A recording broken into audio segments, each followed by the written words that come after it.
শাস্ত্রবিধি পরিত্যাগ করে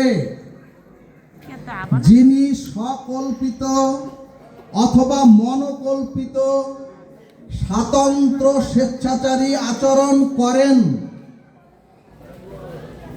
তিনি সিদ্ধি প্রাপ্তিও হন না, আর তিনি পরম গতিও প্রাপ্ত হন না, এবং তিনি পরম সুখ সত্তা থেকেও এ চরাচরে বঞ্চিত হন। এখানে শ্রী ভাগবত বললেন, বর্তমান অন্ধকারাচ্ছন্ন তমগুণ এবং রজগুণ প্রবাহের কালের প্রভাবে এখন এই চরাচরের 99% মানুষ শাস্ত্রের যথাযথ বিধি উপেক্ষা করে। আমরা প্রায় প্রত্যেকেই নিজের স্বাতন্ত্র স্বেচ্ছাচারী অনুযায়ী আচরণ করি, যে কারণে আজ মানুষ সুখ আনন্দ বঞ্চিত, এবং এই কারণে আজ মানুষ পরম প্রাপ্তি থেকেও বঞ্চিত। এখানে শ্রী ভগবান বললেন, ন শাস্ত্রবিধি মুৎসৃজ্য।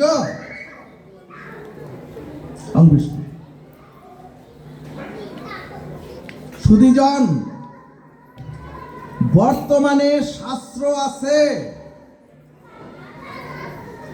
বর্তমানে সাধু আছেন, গুরুবর্গ আছেন, মহৎ আছেন, পিতামাতা আছেন, এবং গুরুদেব উপদেষ্টাও আছেন। কিন্তু বর্তমান কালে কালের প্রভাবে কবলিত হয়ে প্রায় প্রতিটি মানুষ বলতে শুরু করেছেন, আমি অন্যের স্বাতন্ত্র মতে চলি না, আমি আমার নিজস্ব মতে চলি। কিন্তু ভাগবত বললেন, এই স্বাতন্ত্র নিজস্ব মত হলো টর্নেডো ঝড়ের আগে মহাসংকেত। অর্থাৎ সুধীজন, কোন একটি গ্রামে যদি প্রচন্ড ঝড় আসে, আর সেই ঝড়ে যদি এই বাড়ি উল্টিয়ে ওই বাড়ি নিয়ে যায়, অথবা সমস্ত গ্রামকে লণ্ডভণ্ড করে দেয়, তছনছ করে দেয়, ঠিক সেইরূপ যখনই কোনো ব্যক্তি তার স্বাতন্ত্র স্বেচ্ছাচারী ভাবে নিজে চলা শুরু করবেন, ভাগবত বললেন, তখনই তার জীবনে ওই ঝড় বা টর্নেডো এসে তার জীবনকে তছনছ করবেই। জয় নিতাই গৌর হরি বল। ভক্তগণ, ভাগবতের খুবই দার্শনিক কথা যদি নিতে পারেন, তাহলে ভক্তিযুক্ত হয়ে ব্রজের পথে এগিয়ে যেতে পারবেন। অর্থাৎ যিনি বলছেন আমি আমার স্বাতন্ত্র অভিমতে চলি, অথবা যিনি বলছেন আমি নিজস্ব স্বাতন্ত্র চিন্তা ভাবনায় চলি, ভাগবত বললেন তিনি হতে পারেন সমাজের কোন সমাজপতি। আমি বলছি না, ভাগবত বলছেন তিনি হতে পারেন কোন শিল্পপতি, তিনি হতে পারেন কোন ক্ষমতাপতি, অথবা তিনি বিশ্ব মোড়ল হতে পারেন। কিন্তু সুধীজন, তার আভ্যন্তরীণ সংবাদটা হচ্ছে উনি ওনার কাম ক্রোধ লোভ রূপ ইন্দ্রের গোলামি করে চলিতেছেন। অর্থাৎ তিনি কাম ক্রোধ লোভ রূপ এই রিপুর অধীনতা ত্যাগ করতে পারেননি। সুধীজন, এখন আপনারা বলতে পারেন শ্রীমদ্ ভগবদ গীতা এবং সাধুগুরু মতে চলতে হবে কেন? ভক্তগণ, পঞ্চবটী বনে আগত মহাবিপদ সংকেত বুঝতে পেরে লক্ষণ ঠাকুর মা জানকীকে কর হাতে বললেন, ও মা, আমি একটি তোমাকে গণ্ডি দিয়ে গেলাম, কাজী মাগো তুমি কৃপা করে এই গণ্ডির বাহিরে পা রেখো না। এখন প্রশ্ন, লক্ষণের সেই গণ্ডিটা কি?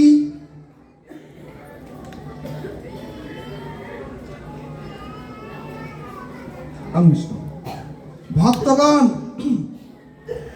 কোন দশানন রাবণের ক্ষমতা ছিল না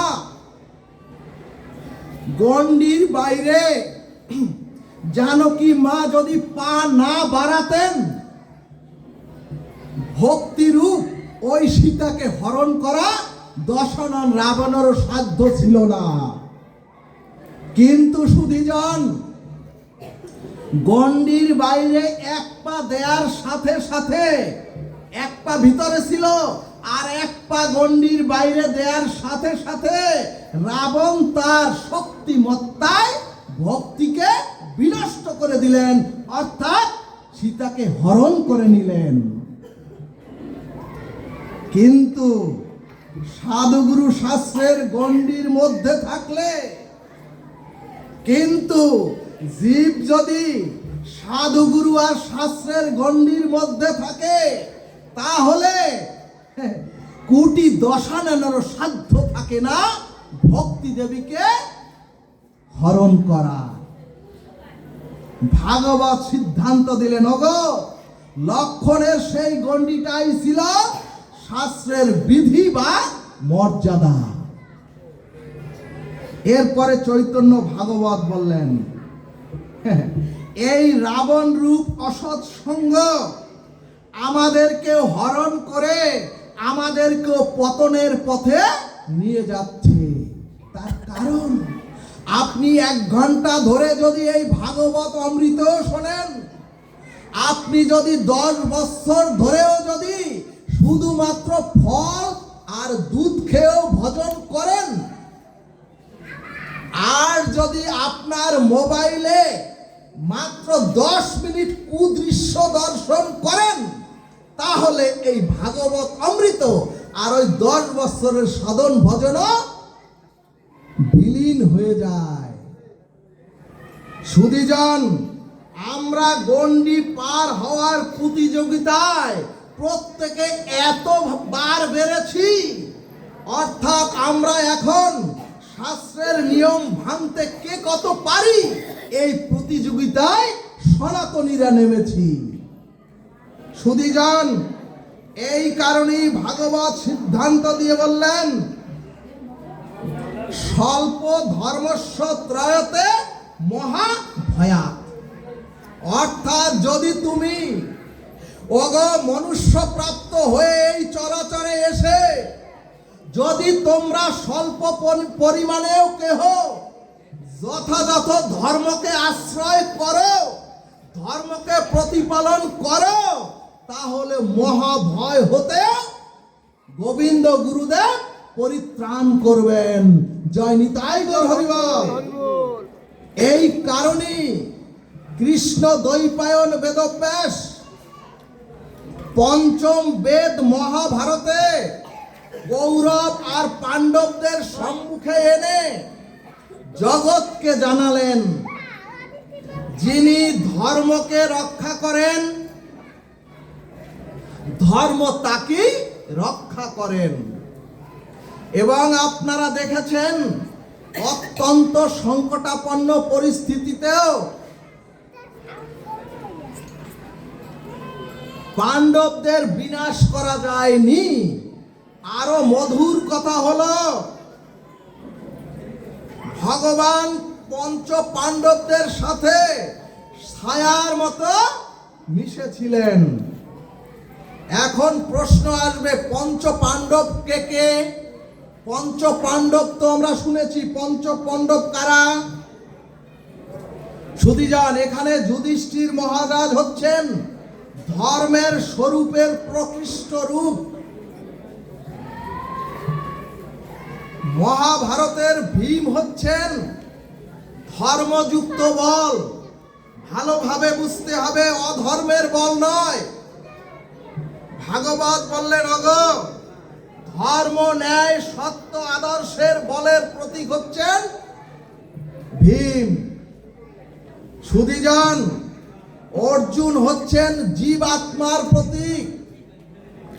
এরপরে নকুল হচ্ছেন বুদ্ধির প্রতীক, আর সহদেব হচ্ছেন সত্য সুন্দরের প্রতীক। ভাগবত সিদ্ধান্ত বললেন, যদি আপনার সাথে ধর্ম থাকে, যদি আপনার সাথে ধর্মযুক্ত বল থাকে, আর আপনি যদি ধর্ম বুদ্ধি সম্পন্ন হন,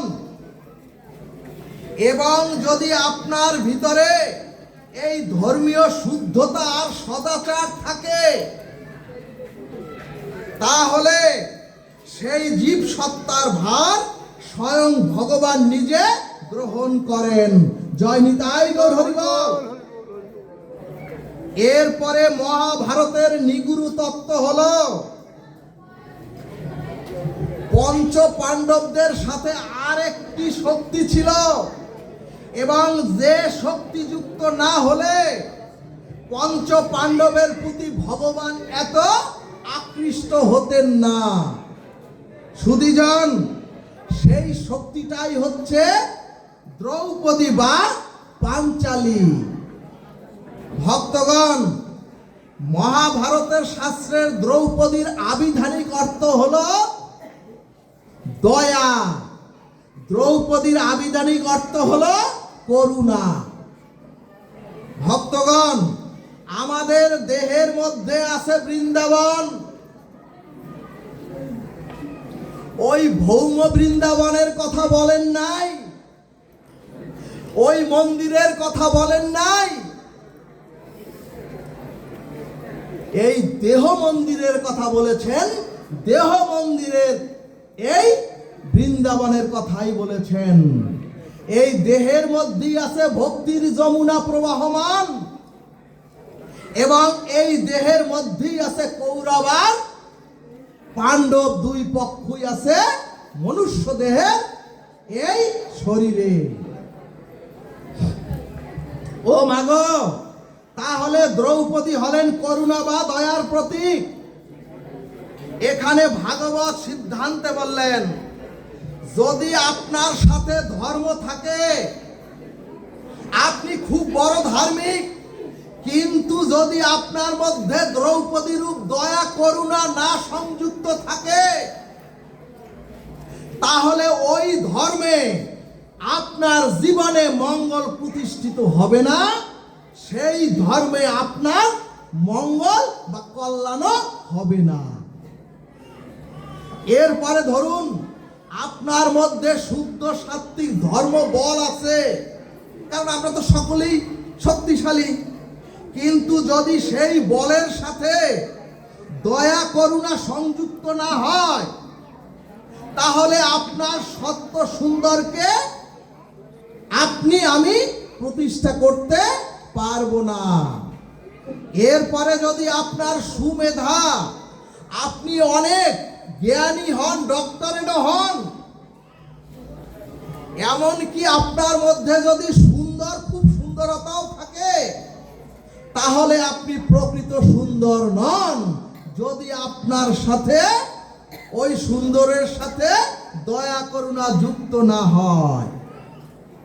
অর্থাৎ সুধীজন, দ্রৌপদী রূপ দয়া করুণা পঞ্চ পাণ্ডবদের সাথে ছিল বিধায় ধর্ম, মেধা, বুদ্ধি, বল বিজয়ী হয়েছে কুরুক্ষেত্রের যুদ্ধে। সুধীজন, এই কারণেই ভাগবত বললেন, ওগো জীবের দুঃখে যদি আপনার হৃদয় না কাঁদে, অন্যের অকল্যাণে যদি আপনার হৃদয়ে কল্যাণ চিন্তা না আসে, অন্যের কষ্টকে যদি নিজের কষ্ট অনুভব না করতে পারেন, এবং পরের বিপদকে যদি নিজের বিপদ না মনে করতে পারেন, অর্থাৎ এই দয়া করুণা যতদিন আপনার মধ্যে না আসবে, ততদিনে আপনার মধ্যে প্রকৃত ধর্ম প্রতিষ্ঠা পাবে না। সুধীজন, পঞ্চ পাণ্ডবদের স্ত্রী দ্রৌপদীর প্রকৃত অর্থ হলো, আমাদের সন্তানদের কিন্তু অন্যরা এই কথা বলে বিভ্রান্ত করে। পঞ্চ পাণ্ডবের স্ত্রী দ্রৌপদীর প্রকৃত অর্থ হলো ধর্ম, বল, মেধা, বুদ্ধি আর সত্য সুন্দর। এই পাঁচটি গুণ শক্তির সাথে যদি দয়া করুণা যুক্ত হয়, তাহলে তারাই বিশ্বজয়ী হয়ে মহাপ্রস্থানের পথে চলে যায়। জয় নিতাই গৌর সীতারাম প্রেমানন্দে, হরি হরি বলবাম। তাহলে সুধীজন, ধর্ম, বল, মেধা, বুদ্ধি, সদাচারের সাথে দয়া করুণা আপনার মধ্যে সামান্য পরিমাণও যদি থাকে, চরাচরে মনুষ্য প্রাপ্ত হয়ে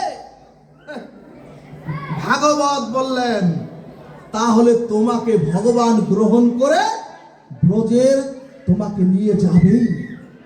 সুধীজন,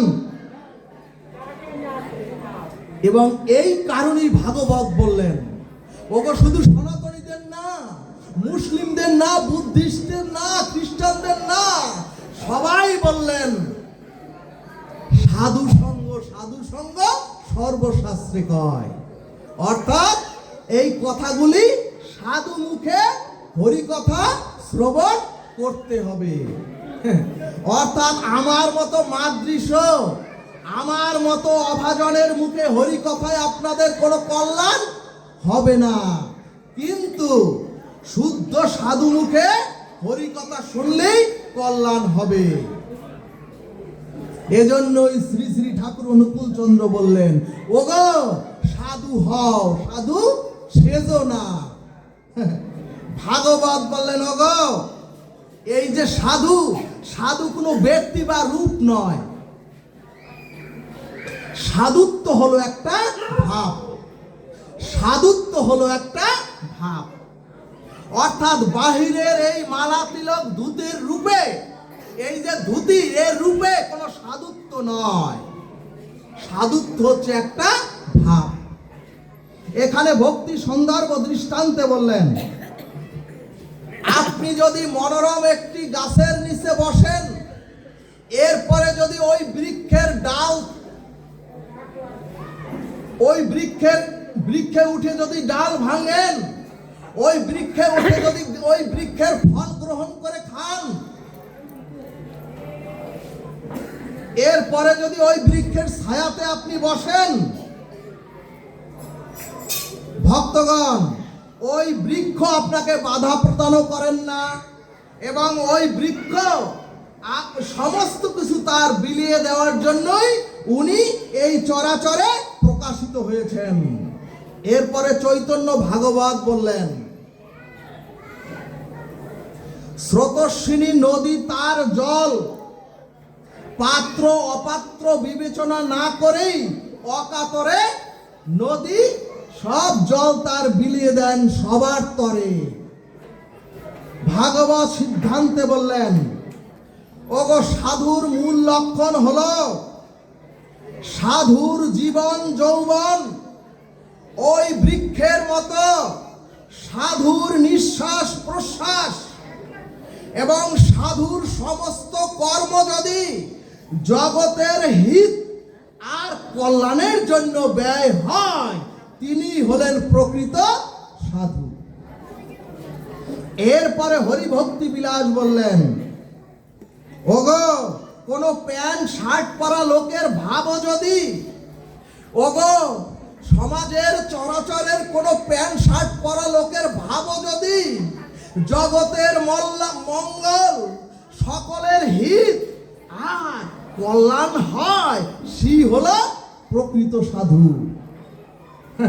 কিন্তু আমার মতো পোশাক পরে যারা পরহিতের চিন্তা, আমার মতো পোশাক পরে যারা পরমঙ্গলের চিন্তা করেন না, তারা দৃশ্যত সাধুর মতো দেখালেও তারা সাধু নন। এই কারণেই চৈতন্য চরিতামৃত বললেন সর্বহিতে রতা, অর্থাৎ যার প্রতিক্রিয়া, যার চলা বলা এবং যার প্রতিটি নিঃশ্বাস প্রশ্বাস জগতের কল্যাণের জন্য ব্যয় হয়, অন্যের মঙ্গলের জন্য ব্যয় হয়, এমন পরহিতরতা ব্যক্তি হলেন প্রকৃত সাধু।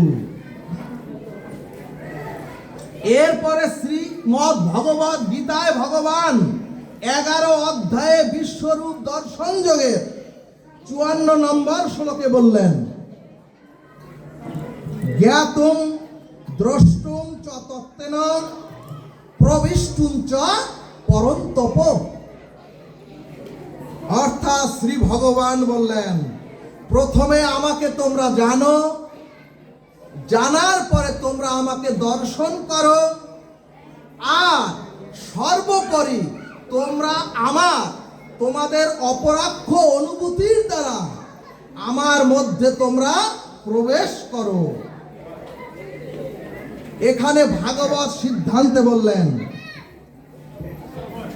ওগো আমরা সনাতনীরা, মতুয়ারা, বৈষ্ণবরা সবাই ঈশ্বর সত্তাকে স্বীকার করে মানি, কিন্তু ঈশ্বরের স্বরূপ তো, ঈশ্বরের তত্ত্ব তো, অখণ্ড পরতত্ত্বকে আমরা সকলে জানি না, মানি কিন্তু জানি না।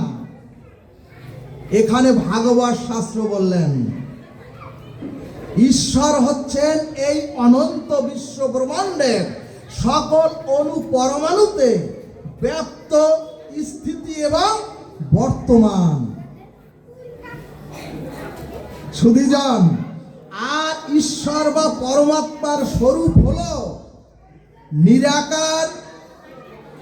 নিরাকার, সর্বব্যাপী, এবং ঈশ্বর অবশ্যই চৈতন্যময়। এখন প্রশ্ন, যে বস্তু চেতন সে তো সকল কিছু দর্শন করেন বা দেখে, সে তো সকল কিছু পরিচালনা করে এবং তিনি তো সব কিছুর নিয়ন্ত্রা।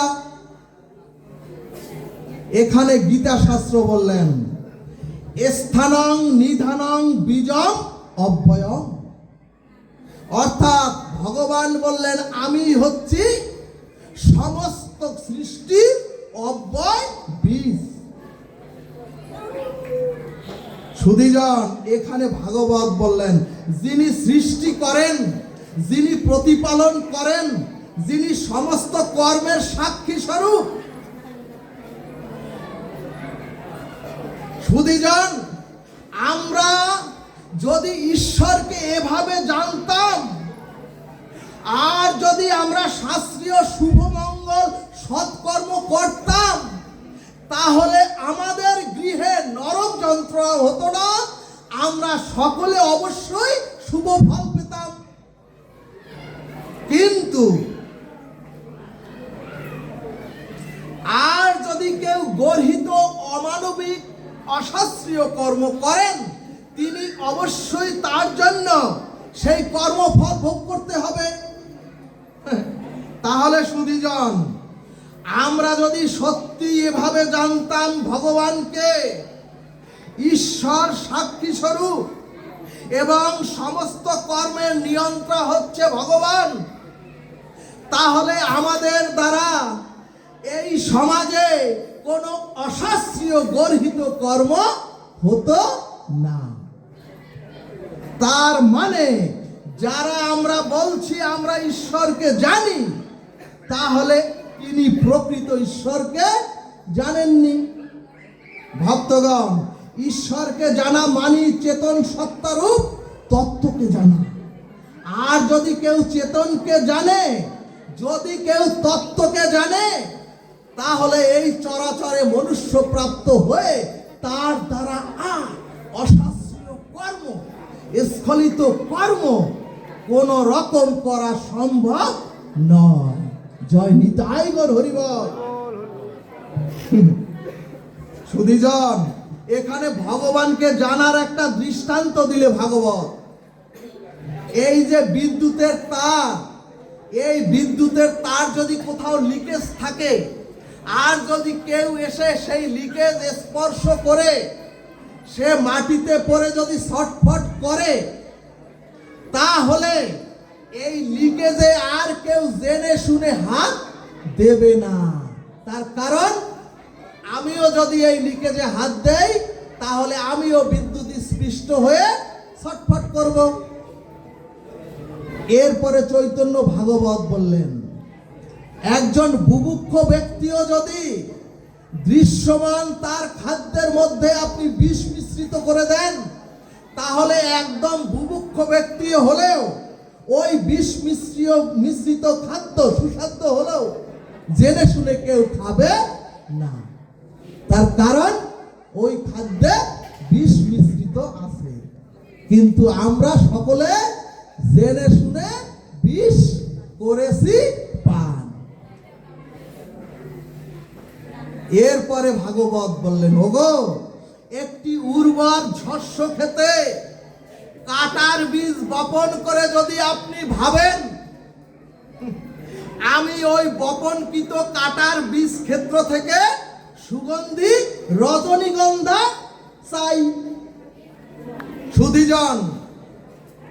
সুধীজন, হ্যাঁ, ভাগবত বললেন, ওগো, কাটার বীজ থেকে তো ফুল প্রাপ্তি সম্ভব নয়। শাস্ত্র বলছে বীজ রচনা করলেন এক প্রকার, আর যদি ফল চান অন্য প্রকার, সেটা তো সম্ভব নয়।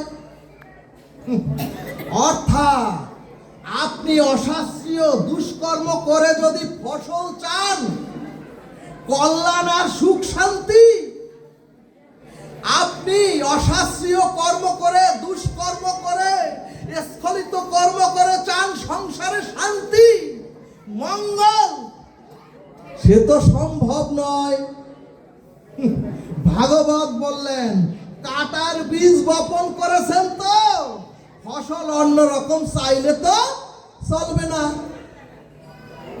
এরপরে ভাগবত বললেন, আপনারা যদি মনে করেন কাটার বীজ বপন করে ভুল করেছি, এখন ওই কাটার বীজের শস্য খেতে 7 দিন ভাগবত অমৃত সুধা দেব,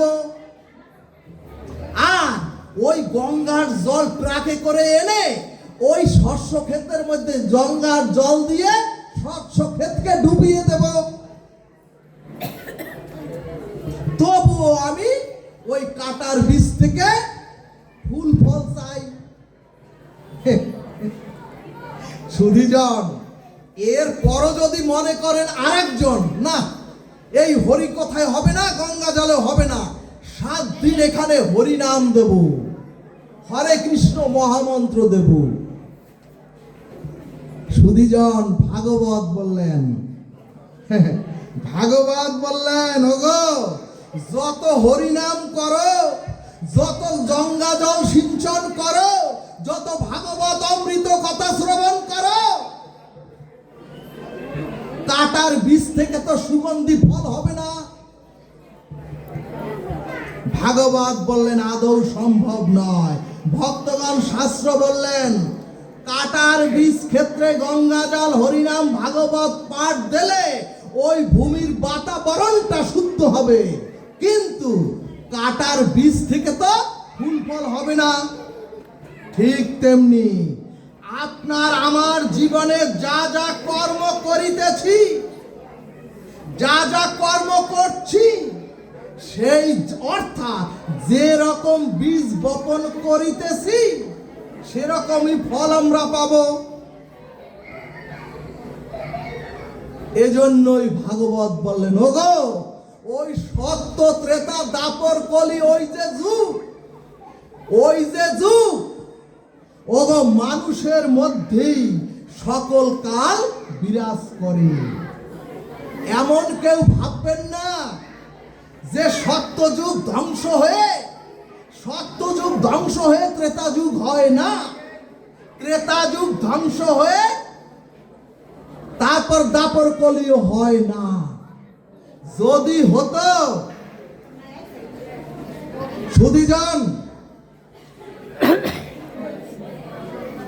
সুধীজন যদি সত্যযুগ ধ্বংস হয়ে ত্রেতা হতো, তাহলে তো ত্রেতার অযোধ্যা নগরী আজও বিরাজমান থাকতো না। তাহলে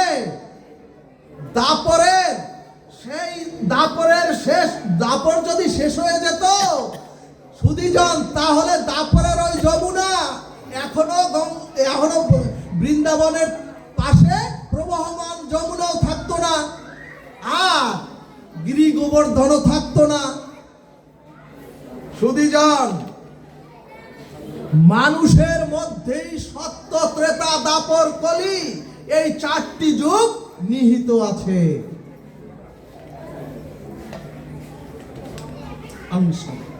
অর্থাৎ কালচক্র যেভাবে ঋতুর পরিবর্তন ঘটিয়ে, কালচক্র যেমন শীতের পরে বসন্ত আসে, কালচক্র যেভাবে ঋতুর পরিবর্তন ঘটিয়ে গ্রীষ্মের পরে যেমন বর্ষা ঋতু আসে, ঠিক তেমনি যুগের কালও বিবর্তন হয়। অর্থাৎ কখনো সেটা সত্য, কখনো সেটা ত্রেতা, কখনো সেটা দাপর, আবার কখনো সেটা কলি। এখন প্রশ্ন, আমরা জীব সত্য যুগে কখন অবস্থান করব বা করি? সুধীজন, মানুষের মধ্যে শততম রজ এই তিনটি গুণ নিরন্তর প্রবাহমান। অর্থাৎ কোন ব্যক্তির মধ্যে যখন সত্য প্রধান গুণ আপনার আমার মধ্যে আসে, অর্থাৎ রজ এবং তমগুণ যখন স্তিমিত হয়ে যায়, অর্থাৎ একাদশী ব্রতের দিন যখন আপনার মধ্যে সত্য সাত্বিকতার উদয় হয়, আমি পঞ্চশস্যকে গ্রহণ করব না, তখনই সেই ব্যক্তি সত্য যুগে বাস করেন।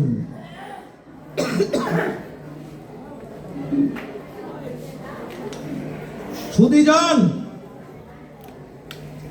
এখন প্রশ্ন, মানুষের দেহে ত্রেতা কখন আসে? ভাগবত বললেন, ওগো সাত্বিক গুণের সাথে যখন রজগুণ আসে মিশ্রিত হয়, ওই যে বললাম সাত্বিক গুণ আপনার মধ্যে আসলো, তার সাথে যখন বিকেল বেলা আপনার মনে হয় আহারে ওই যদি স্খলিত খাবার একটু খেতে পারতাম, অর্থাৎ সাত্বিক গুণের সাথে যখন রজগুণ মিশ্রিত হয়, অর্থাৎ যখন কিছু ভোগ বাসনার অপরাধ আপনার মধ্যে চলে আসে, তখন সেটাকে বলে ত্রেতা। ভক্তগণ দেখবেন, শাস্ত্রকারগণ ভাগ করে দিয়েছেন, সত্যে 4 গুণ পুণ্য 4 ভাগ, আর ত্রেতায় 1 ভাগ কমে গেছে 3 ভাগ, তারপরে দাপরে আরো 1 ভাগ কমে গেছে 2 ভাগ, আর কলিতে একেবারে 1 ভাগ। তার মানে হচ্ছে মানুষের মধ্যেই সত্য ত্রেতা দাপর কলি। ভাগবত বললেন, ওগো আপনি যখন পূর্ণ সাত্বিক গুণে যখন আপনি গুণান্বিত হন, তখন আপনি সত্যতে বাস করেন। আর যখন সত্যের সাথে রজগুণ এসে কিছুটা আপনার মধ্যে ভোগ বিলাস আর অহংকার চলে আসে, তখন আপনি ত্রেতায় বসবাস করেন। আর যখন আপনার মধ্যে রজগুণের সাথে তো তমগুণ যুক্ত হয়, সাত্বিকতা তো শেষ, এরপরে আসলো তমগুণ আর রজগুণ। এই সাত্বিকতা শেষ, শুধু তমগুণ আর রজগুণ যুক্ত হয়, আর সত্য নিচে চাপা পড়ে, অথবা যখন সত্যগুণ আবৃত হয়ে যায় সেটাকে বলে দাপট। আর যখন জীব, রজগুণও শেষ, যখন জীব তমগুণ প্রধান হয়ে সত্য আর রজগুণ তমগুণের নিচে চাপা পড়ে যায়, যখন জীব, সত্যগুণ তো শেষ, সত্য আর রজ যখন তমগুণের নিচে চাপা পড়ে যায়, তখন মানুষ কলিযুগে বাস করে। শুধিজন, এই কলির প্রভাব আমাদের প্রত্যেকের উপরে পড়েছে। নতুবা শ্মশানের ওই চিতায় জ্বলন্ত লাশ দেখেও কেন আমাদের আজও উপলব্ধি হলো না, আমাদের বিবেক জাগৃত হলো না, আমাদের চৈতন্য আসলো না? ভাগবত সিদ্ধান্ত দিলেন, স্ত্রী পুত্র সজ্জন কুটুম্ব পিতামাতা যাদেরকে নিজের বলে তোমরা সংসারে পেয়েছো, ওগো শোনো, তাদের প্রত্যেকের কাছে তুমি আমি ঋণী ছিলাম, এবং সেই ঋণ এখন পরিশোধ করে দাও। শুধিজন, ভাগবত বললেন, ওগো তুমি যতদিন বাঁচো, ওগো তুমি যতদিন এই চরাচরে থাকো, ততদিন নির্মম হয়ে শুধু কর্তব্য কর্ম করো, কোনো কিছু তাদের কাছ থেকে তুমি চাওয়া পাওয়ার আশা করো না, অথবা তাদের কাছ থেকে কোনো সুখের আশা কেউ তোমরা করো না। ভাগবত বললেন, যদি তোমরা কোন রকম তাদের কাছ থেকে সুখের আশা করো, তাহলেই তোমরা কর্মচক্রে জড়িয়ে পড়বে। এই কথাটাই হচ্ছে ভাগবতের ভিত্তি এবং মূল। শুধিজন,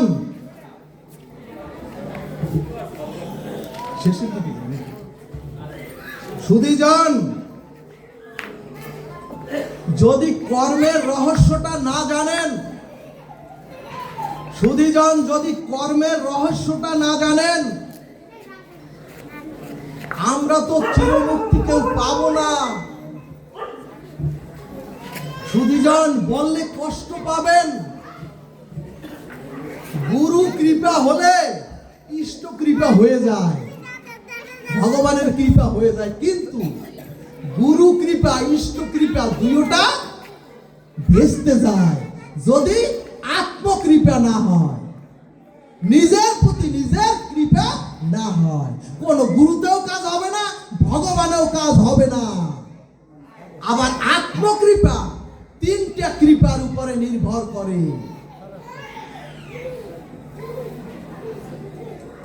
দেহজ, অর্থজ, মনজ। দেহ দ্বারা সেবা মানে নিজের দেহ, দেহ দ্বারা গুরু সেবা, গোবিন্দ সেবা। কিন্তু আমরা করি কি? ওই ঘরের মা দেবে অথবা কাজের মহিলা দেবে গুরু সেবা, গোবিন্দ সেবা, আমরা তো দেই না। এই জন্য বলছে, দেহ দ্বারা না দিলে গোবিন্দের প্রতি, গুরুর প্রতি কোন আকৃষ্টতা, মমতা আসে না, অনুরাগ আসে না। আর সৎ অর্থ, তারপরে হইল মনোজ, মন দ্বারা সেবা যদি হয় মুক্ত হবেন। এই জন্য বলছে ভগবান, ওগো কর্মের রহস্যটা জানো। যদি কর্মের রহস্যটা না জানো, কোনো লাভ নাই, শুধু আসা যাওয়া সার। শুধিজন, এই মুহূর্তে আপনার ইন্দ্রিয় দ্বারা যে ক্রিয়া হচ্ছে, অর্থাৎ আপনারা ভগবত আসরে এসেও যদি গোবিন্দের এই গুণ কথা হৃদয়ঙ্গম করে হৃদয়ে বসাতে না পারেন, আপনারা কেউ ভগবত আসরেই আসেন নাই। এই জন্য বলছে, এই যে ক্রিয়মান কর্মটা, ইন্দ্রিয় দ্বারা যে ক্রিয়মান কর্মটা হচ্ছে, এখন এটাকে বলে ক্রিয়মান কর্ম বা বর্তমান কর্ম। আর এই ক্রিয়মান কর্মটা সম্পন্ন হওয়ার পরে যখন যখন এই কথাগুলি আপনার মধ্যে সঞ্চিত হবে, এটাকে বলে সঞ্চিত কর্ম। আর সঞ্চিত কর্ম যখন শুভ অশুভ, যদি ভালো কাজ করেন ভালো আসবে মঙ্গল, খারাপ কাজ করলে অমঙ্গল আসবে। শুভ বা অশুভ ফল দানের জন্য জীবের সম্মুখে এসে যখন উপস্থিত হয়, এটাকে বলে প্রারব্ধ। অর্থাৎ আমরা বর্তমানে যা কিছু সুখ দুঃখ ভোগ করছি, এটা ওই ক্রিয়মান থেকে সঞ্চিত এবং সঞ্চিত থেকে প্রারব্ধ কর্মের ফলই আমরা প্রত্যেকে ভোগ করছি। এখন একটি প্রশ্ন, তাহলে অতীত জন্মে যে সকল কর্ম করেছি, বর্তমান জন্মে আমি সেই কর্মই ভোগ করছি। কিন্তু সুধীজন, যদি এভাবে জন্মান্তরীণ কর্মফল আমরা প্রত্যেকে ভোগ করার জন্য, সুধীজন, যদি এভাবেই জন্মান্তরীণ আমরা কর্মফল ভোগ করার জন্য জন্ম মৃত্যু চক্র থেকে উদ্ধার হতে তো তাহলে পারবো না।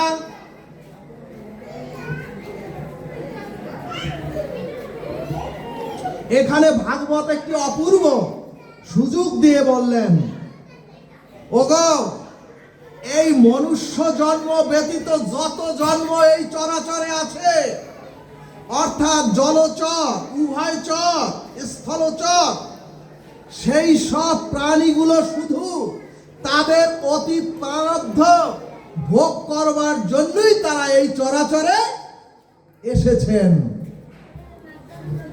কারা তো বুঝতে পারছেন সুধীজন, মানুষ বাদে আর যত জীব আছে সকলে তাদের কর্মফল ভোগ করবার জন্যই এসেছেন।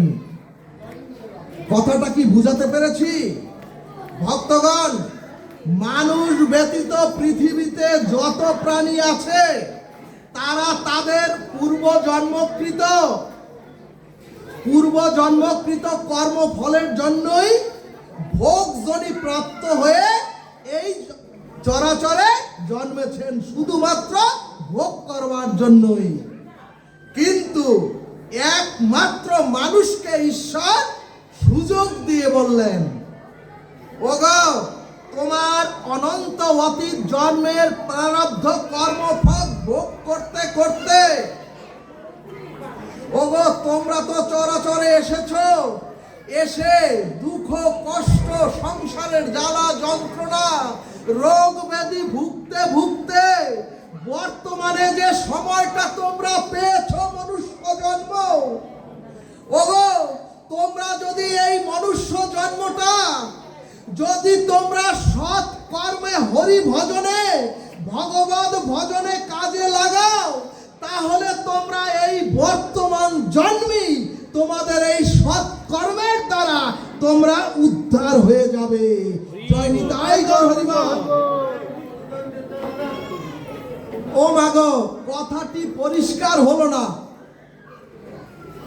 ভগবান বললেন, প্রারব্ধ আপনাকে আমাকে তো ভুগতে হবেই, কিন্তু বর্তমান কর্ম যদি আমি নিষ্কাম ভাবে, বর্তমান কর্মটা যদি আমি লোক হিতার্থে ঈশ্বরে গুরুর পদে সমর্পিত হয়ে যদি ভজনীয় কর্ম করি, তাহলে তোমরা বর্তমান সৎ ভগবত কর্মের দ্বারাই এই জন্মেই তোমরা সকল প্রারব্ধ নাশ করে চির মুক্তি পাবে। বলবান রাধা কৃষ্ণ প্রীতি প্রমানন্দে হরি হরি বলবান।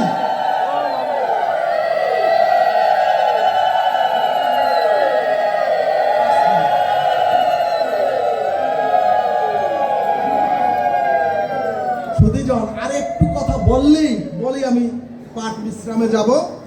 এরপরে শাস্ত্র বলছে, উদ্ধারে তো আত্মানং ন আত্মা অবসাদয়ে, অর্থাৎ নিজেকে নিজে উদ্ধার করো, তোমাকে অন্য কেউ, গুরুদেব বলেন, ভগবান বলেন, ভগবানের কাছে কিচ্ছু তো নাই, সব ভক্তি তো এই ভক্তের কাছে। যদি হাই হাই না করে ওইটুকু সময় হরি হরি করতেন, জয় রাধে গোবিন্দ বলতেন, তাহলে তো এ জন্মেই উদ্ধার হয়ে যাবেন। সুধীজন, এই কারণেই শ্রীমদ্ ভগবদ গীতায় শ্রী ভগবান বললেন, বাড়ির স্বামী বা পুরুষ ব্যক্তি যদি ভগবদ ভজনের শুদ্ধ ধারায় না আসেন,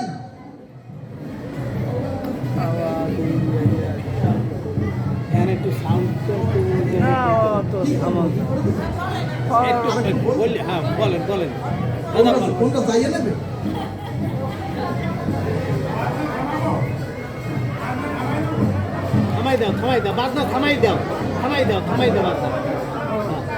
ভাগবতের আর ভাগবত কথার ভগবান সম্পূর্ণ অভিন্ন, এর মধ্যে বাজনা অমঙ্গল অমঙ্গল অমঙ্গল উলুধ্বনি ব্যতীত। সুধীজন, এই কারণেই শ্রীমদ্ ভগবদ গীতায় ভগবান বললেন, বাড়ির স্বামী বা পুরুষ ব্যক্তি যদি ভগবদ ভজনের শুদ্ধ ধারায় না আসেন, সুধীজন, বাড়ির পুরুষ ব্যক্তি যদি ধর্ম সদাচার পালন না করেন, তাহলে ওই গৃহের স্ত্রীর মধ্যেও পুরুষ ব্যক্তি যদি ধর্মীয় সদাচার পালন না করেন, শুদ্ধ ভগবত ধারায় না আসেন, তাহলে শত সহস্র চেষ্টা করলেও ওই গৃহের রমণী অর্থাৎ স্ত্রীর মধ্যেও তখন অধর্ম প্রবেশ করে বিপদগামী হয়ে যায়। জয় নিতাই গৌর হরি বল। আর তখনই সেই গৃহে বর্ণ সংকরের সৃষ্টি হয়, বর্ণ সংকরের জন্ম হয়। সুধীজন, এই কথাটুকু শোনেন। সুধীজন, গীতায় ভগবান বললেন, যদি স্বামী ভগবত বিরুদ্ধ পথে চলে আর যদি সেই গৃহের স্ত্রী তার পতিব্রতা ধর্ম ত্যাগ করেন, তখন বর্ণ সংকরের যে সন্তান ওই গৃহে ওই স্বামী স্ত্রীর দ্বারা তৈরি হয় বা জন্ম হয়, তাদের তর্পণ বা হাতের জল পিতৃপুরুষদের কাছে কখনো পৌঁছায় না। রাধে রাধে। ভক্তগণ, স্বয়ং ভগবান বলে দিলেন গীতায়, বর্ণ সংকর মানে হচ্ছে দুটি ভিন্ন বর্ণের মিশ্রণ, দুটি ভিন্ন বর্ণের মিশ্রণ, অর্থাৎ স্বামী চলে না ইষ্ট ভগবত পথে, আর পতি তার পতিব্রতা ধর্ম যখন ভুলে যান বা ত্যাগ করেন, তখন এদের মধ্য থেকে যে বর্ণ সংকর সন্তান জন্ম হয়, সেই সন্তানের দ্বারা হাতের জল কোন তর্পণের কাজেও লাগে না, তর্পণ শ্রদ্ধাদি শ্রাদ্ধ পিতৃপুরুষদের কাজে লাগে না। তবে আমরা করি কেন? আত্মাটার একটা সদ্গতি হয়, কিন্তু ঈশ্বর প্রাপ্তি, চির মুক্তি, চির শান্তি, ব্রজ ধাম, গোলক বৃন্দাবন ধাম প্রাপ্তি হয় না যতক্ষণ পর্যন্ত এই তেল কলার চাল কলা রূপ এই দেহপিণ্ড আপনি গোবিন্দ চরণে, গুরুর চরণে সমর্পিত না করবেন, ঈশ্বর প্রাপ্তি হবে না। সুধীজন,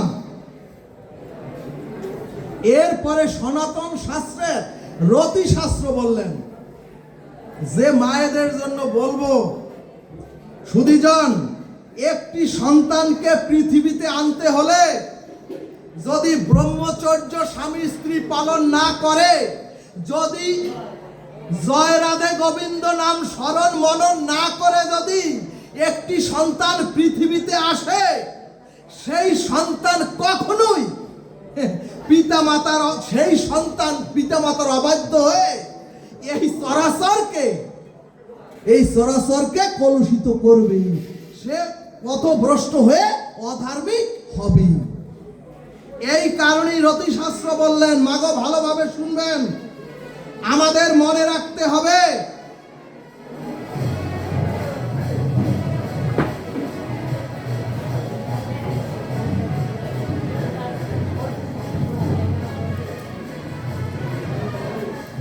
মাগো আমাদের মনে রাখতে হবে সান্ধ্যকাল, সান্ধ্যকাল হচ্ছে মহা আসুরিক কাল।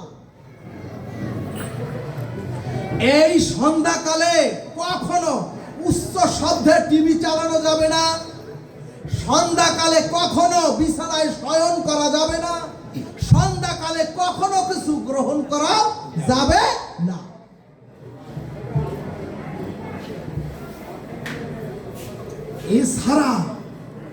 এছাড়া রাত্র 1টা থেকে রাত্র 3টা পর্যন্ত এই সময়টা হচ্ছে আসুরিক সময়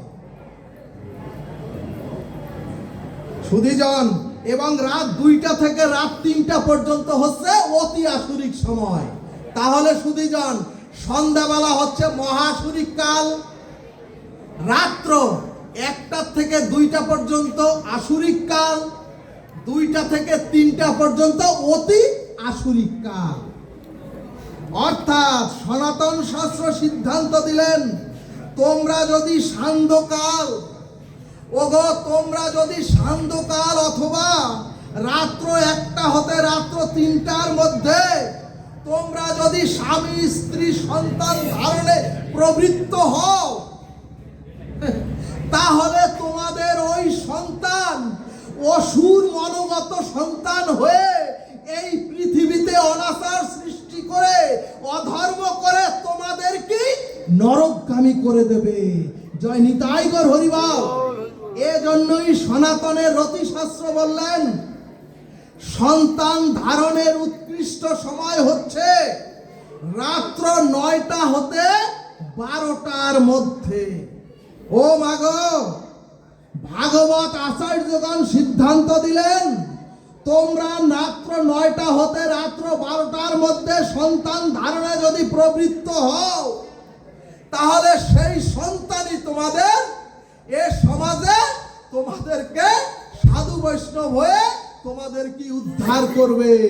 আর যদি তোমরা রাত্র 1টা থেকে 3টার মধ্যে আসুরিক সময়ে তোমরা যদি কেউ সন্তান উৎপাদনে প্রবৃত্ত হও, তাহলে সেই সন্তান আসুরিক সন্তান হবে। সুধীজন, মথুরা নরেশ বা মথুরার রাজা কংস তার বোন দেবকীকে বসুদেবের সঙ্গে বিবাহ বন্ধনে আবদ্ধ করে অঝরে কাঁদতে রইলেন। আর যখন শ্বশুর বাড়ি পৌঁছে দেবে, তখন মথুরা নরেশ রাবণ নিজে তার রথের নিজে সারথি হয়ে নিজে চালক হয়ে তার বোন ভগ্নিপতিকে বাড়ি পৌঁছে দিচ্ছেন। আর যতবার চালনের আসর থেকে বোনের দিকে তাকাচ্ছেন আর অঝরে কান্না করছেন, কারণ একমাত্র বোনকে শ্বশুর বাড়ি যেতে হবে। এ কি সম্ভব? আমরাও এভাবে কাঁদি বোন যখন শ্বশুর বাড়ি যায়। সুধীজন, কিন্তু যেই একটি দৈববাণী হলো তোমার মৃত্যু হবে ওই দেবকীর অষ্টম গর্ভের সন্তানের মাধ্যমে, অমনি মথুরা নরেশ তার অস্ত্র বের করে দেবকীকে হত্যার জন্য উদ্যত হলো। সুধীজন,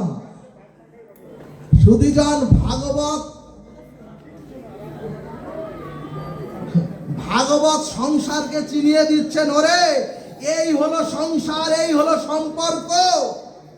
যখনই একটি দৈববাণী হলো তখনই অস্ত্র বের করলো হত্যার জন্য। সুধীজন, ভাগবত বললেন, একটু আগে যে বোনের জন্য কেঁদে কেঁদে শ্বশুর বাড়ি পৌঁছে দেবার জন্য রাজা হয়ে, ড্রাইভার হয়ে, সারথি হয়ে বারবার পিছনের দিকে তাকাচ্ছে, বোনকে কান্না করছে, কিন্তু যেই শুনলো অষ্টম গর্ভের সন্তানকে মারবে, অমনি বোনকে তলোয়ার বের করলো। সুখদেব ভাগবতে আঙ্গুল তুলে জগৎ জীবের জন্য বললেন, ওগো এই হলো সংসার, যাদের জন্য তোমরাও ভালোবাসা দেখাচ্ছ আর যারা তোমাকে একটু ভালোবাসার অভিনয় করছে, যখন এরাই একদিন তোমার চুলের মুঠি ধরবে ওই দেবকীর মতো, এরাই তোমাকে গালমন্দ করবে, এরাই তোমার একদিন শত্রু হবে।